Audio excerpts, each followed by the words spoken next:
So in terms of the discharge process, this patient is now stabilizing. I'm going to update my hospital course. I'm going to go to the orders tab, and I want to switch the Augmentin now to oral. Now you can only modify the dates and times of the drug by going in here and pressing modify, which isn't really much help to me. These are all locked out. So what I need to do is probably to cancel this,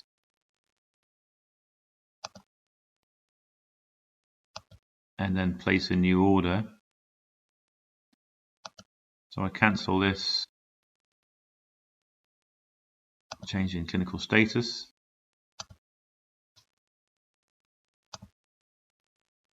and then place a new order for Augmentin, which I want to be oral.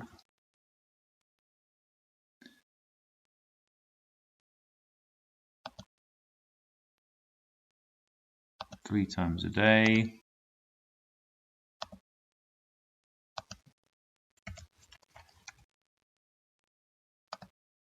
I don't want to give the first dose now, I want to give it for 5 days.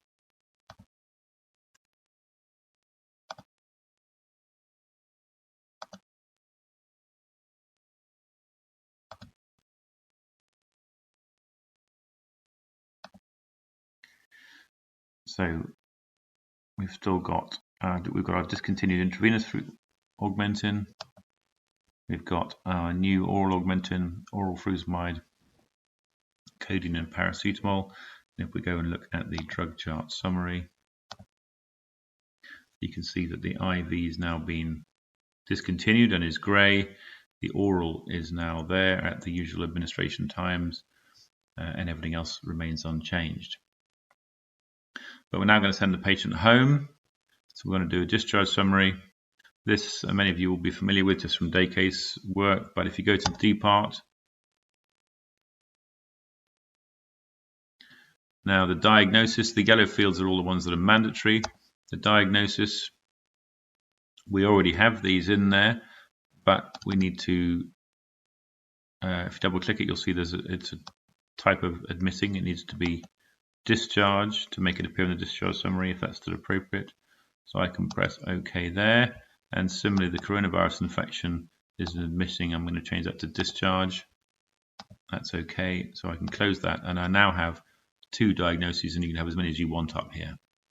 If I go to discharge summary, this is the textual component.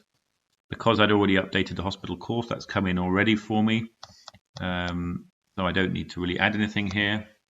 I can add in the patient, the plan and requested actions. So I'd given patients some safety netting advice and some advice about further isolation. So that's the textual component. And finally, I want to arrange for her to have the antibiotics to go home with. Now, discharge summary completion is quite complex, and there's a whole video about how to do this properly if you need detail. But if we're going to keep this simple and just give her some Augmentin for a few days, basically this pill box here is the column that you need to use for discharge prescription. The green one should never be used for discharge summary, so I'm only going to give her Augmentin. I'm going to click on that, and then again, this is the same concept. I have to complete all the mandatory fields, which I can tell haven't been done because I've got a blue or a white cross and a blue background. So I'll go to or click on the Augmentin. It wasn't an admission drug. If it's not an admission drug, the indication will be mandatory, but we already have that. I want to give 5 days supply. I don't want the GP to continue it afterwards. I'm not going to give any specific instructions. I'm now going to sign that. And this tick box, which will be defaulted, will mean it goes to pharmacy for prescribing. If I'm going to give an FP10, I can untick that. Or if I've got a means to give the drug directly to the patient, for example, in ED, I don't need that anymore. But if I want it to go to pharmacy, I need to leave that ticked. Again, pharmacy supply required. I can put some contact details in for me, and if I sign that, that will go off to pharmacy for dispensing.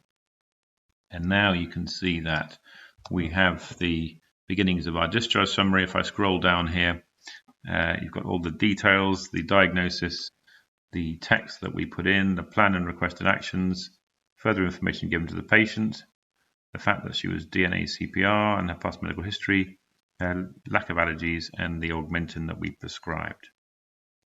Now, when the patient finally leaves the building, this is all that you need to do at this point. But when the patient leaves the building, the nursing staff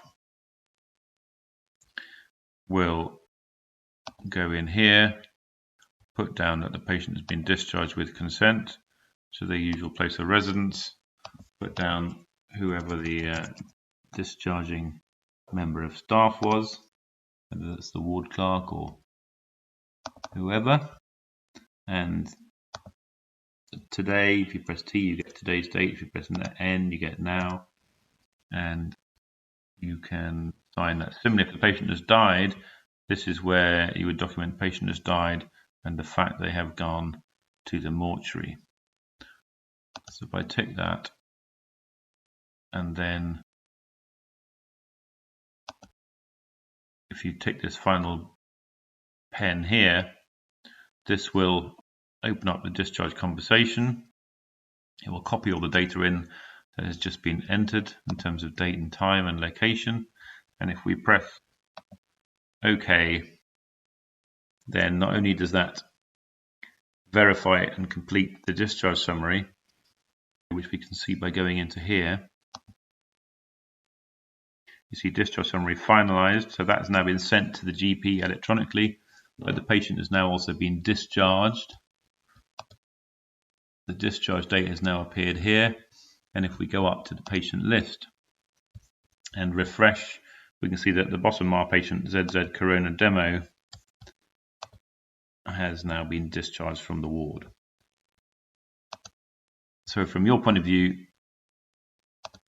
the key bits to complete are the diagnosis, the discharge summary, and the medication reconciliation. These last two bits will be completed by the discharging ward staff.